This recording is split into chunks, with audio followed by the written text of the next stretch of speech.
Yeah, so Rob has a question about using, three stacked moving averages, EMAs in this case.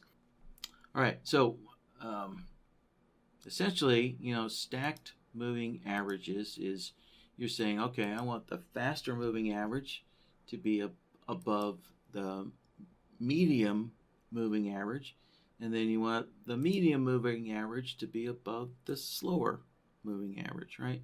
So you're just looking for one to be above or below the other, right? And then the middle one to be above or below the other one, right? So when you're looking for, something on your chart, a data point on your chart to be above or below something else, that's a comparison solver, right? So let's add a comparison solver here. We'll connect it in. And all right, EMA 8, and we're comparing that to the EMA 21. There. So now it's just a matter of plugging in our moving averages here. So typically, you want to put the faster indicator into input A and the slower indicator into input B. So, all right, so we're going to open up the indicator window here. There we go. There's our EMA, right, down here. And let's set the period to 8. And there's only one plot for most moving averages, so we're good to go there. There. Now, let's put in the EMA 21 here. This time I'll use the little search box.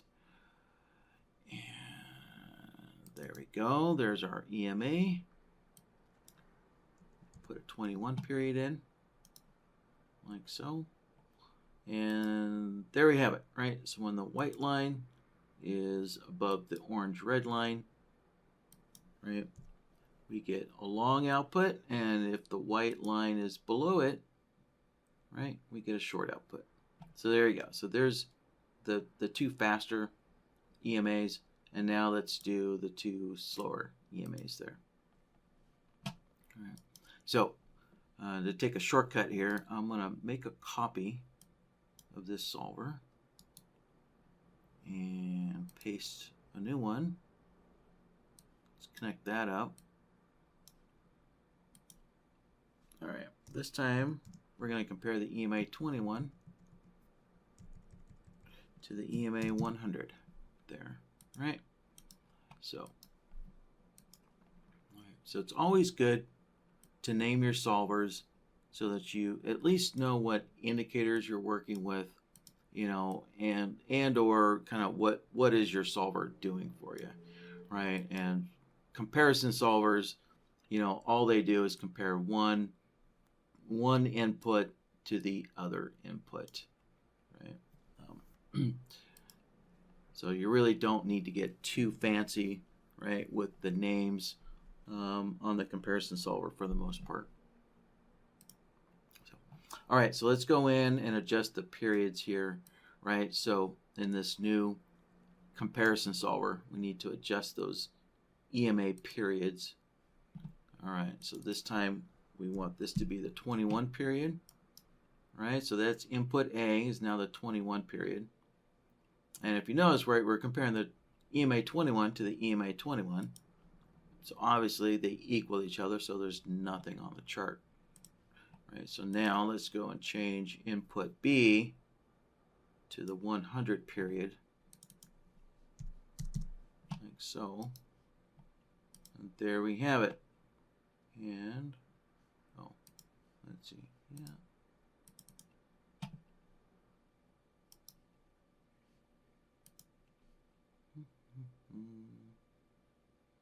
Yeah, I'm just double checking, make sure I didn't mistype something, because you notice right there, it looks like the EMA 21 went slightly below the 100. But actually it didn't. Okay. All right. Yeah, I thought there might have been a little mistake there, which just would have needed a little chart reload there. But actually, that is correct. And so here we go. So there you go. When the two moving averages, right? When the faster one's above the slower one, there we go. We get a long output. So now it is just a matter of combining those two conditions together with an AND node. And there we have it. So there is all the situations, right, where those EMAs are all stacked, right?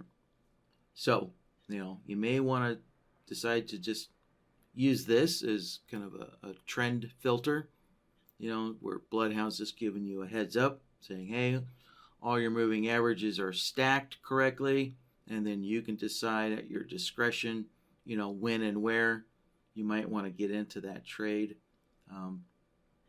Right? But if you want to turn these into discrete trade signals, right? Most traders, what they consider a discrete trade signal is, right, they only want to see a signal on the first bar. Right? Something like that. There. Right? Just those first ones. And what the heck, just for good measure. There. Put that one there. Right? So if you only want to see the first signal, something like that, then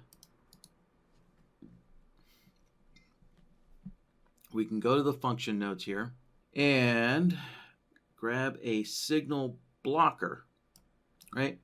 Because we want to block all the signals afterwards, right? We're blocking all of these signals here afterwards. So let's connect that in like so. Connect that up. And now we just need to set the signal blocker up here.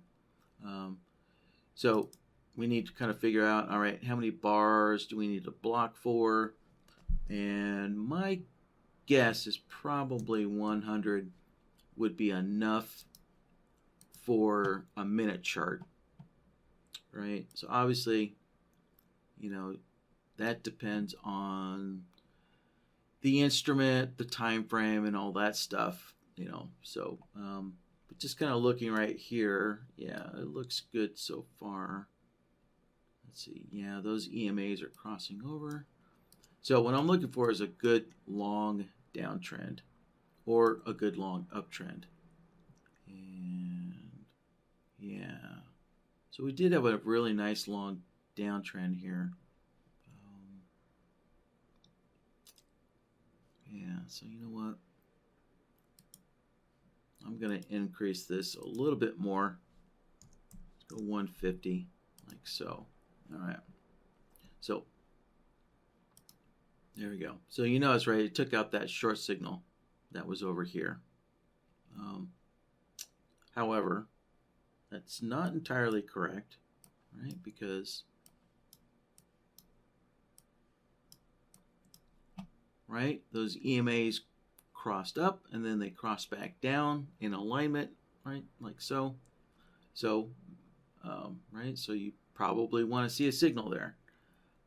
Let's go back here. Yeah, here we go. So going back here, right, we had, remember those three green areas? So let's connect that back up, right? There we go. Those 3 areas there, right, where the EMAs are stacked for a long situation. So going back there, right? So we see the first one, but we don't see the second one or the third one there. So in order to enable that, squeeze this up a little bit, right? In the signal blocker, that's a matter of getting the resets correct here, right? So there's a whole bunch of different resets here.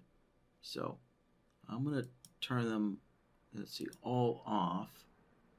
And the one we want is, let's see, input no signal. Yeah, input no signal. Or let's say, and let's see, input opposite signal. Yeah, we're going to select those two. And there we go. Right. So there's our 3 long signals. And if we go back here, yeah, so in this little downtrend, there we go. We got the faster EMA crossed over the medium one and then back down. There you go. So, all right. So I think, yeah, that about does it, at least for what, Rob had asked.